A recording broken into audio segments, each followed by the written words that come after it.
কালিকা প্রণক্ত মহাদেবকে কামবশ করিতে ব্রহ্মার উদ্যোগ। চতুর্থ অধ্যায়, প্রথম ভাগ।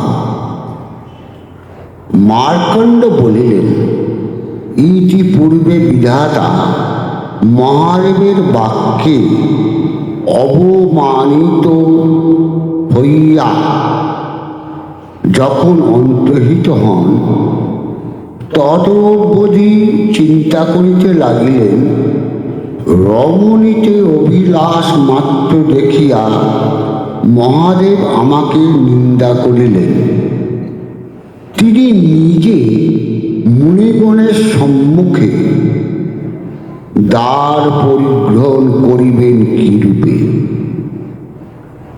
আর তাহার হৃদয় মন্দিরের অধিষ্ঠাত্রী যিনি, তাহার হৃদয়স্থিত যোগমার্গে অনাস্থা জন্মাইয়া তাহাকে ভুলাইতে পারিবেন এমন রমণী বা কে, যে তাহার জায়া হইবে? কাম তাহাকে ভুলাইতে পারিবে না। তিনি অন্তত যোগাসক্ত স্ত্রীলোকের নামও ভালোবাসেন না। মহেশ্বর দ্বার পরিগ্রহণ না করিলে আদি মধ্য ও অন্তে সৃষ্টি হইবে কি রূপে? তা হইলে সৃষ্টির লোপ নিবারণ অপরের সাধ্যাদি।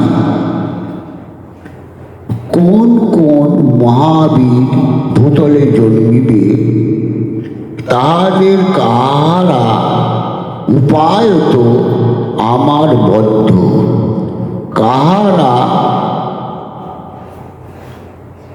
উপায়ত বিষ্ণুবদ্ধ, কাহারাও বা উপায়ত মহাদেবে বদ্ধ। শম্ভু একমাত্র বৈরাগ্য সম্পন্ন ও সংসার পরামুখ হইলে সৃষ্টি চলিবে কিরূপে?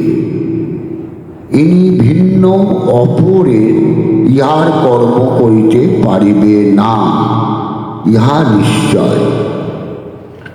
লোক পিতামহ লোকেশ ব্রহ্মা ইহা চিন্তা করত, গগনমণ্ডলে অবস্থিত হইয়া পুনরায় ভূতলস্থিত দক্ষাদিকে অবলোকন করিলেন।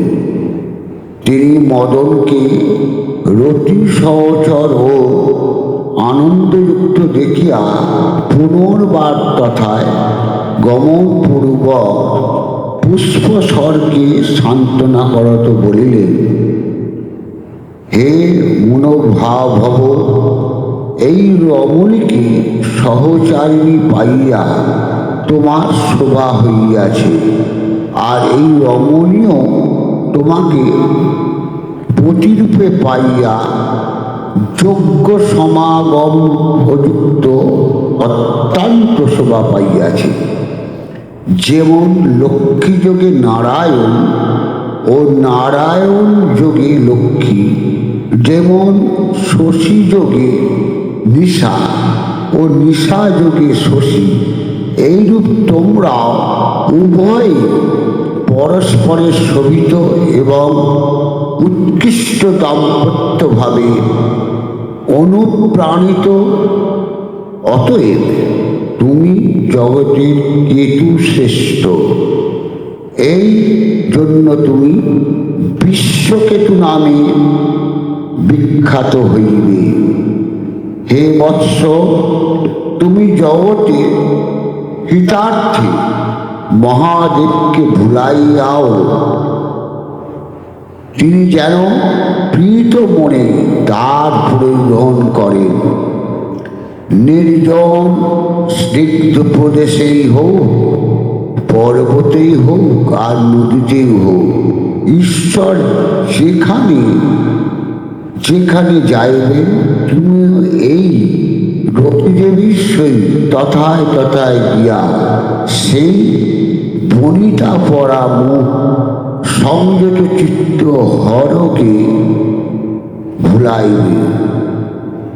তুমি ভিন্ন তাহাকে ভুলাইতে পারে এমন লোক কেহ নাই।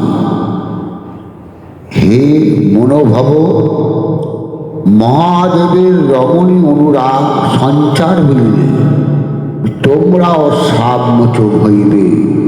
অতএব এই আত্মহিতকর কার্য করিতে বিমুখ হইও না। যদি মহেশ্বর অনুরাগ সহকারে কোনো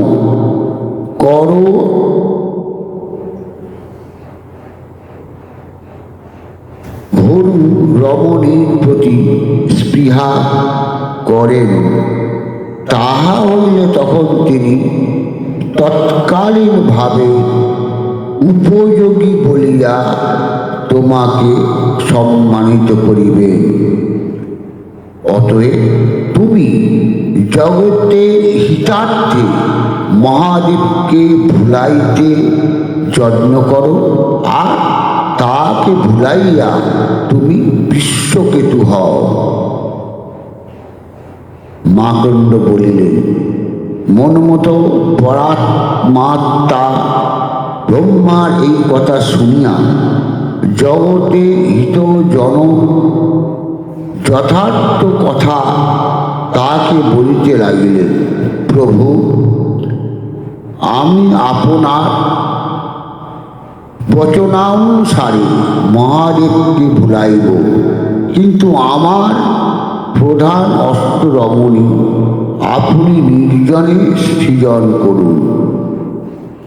হে বিধাতা, আমি সম্মতে ভুলাইলে পর যিনি তাহার পরও আমাকে ভুলাইয়া রাখিতে পারিবে, এইরূপ মনোরম রমণী আমাকে বলিয়া দিন।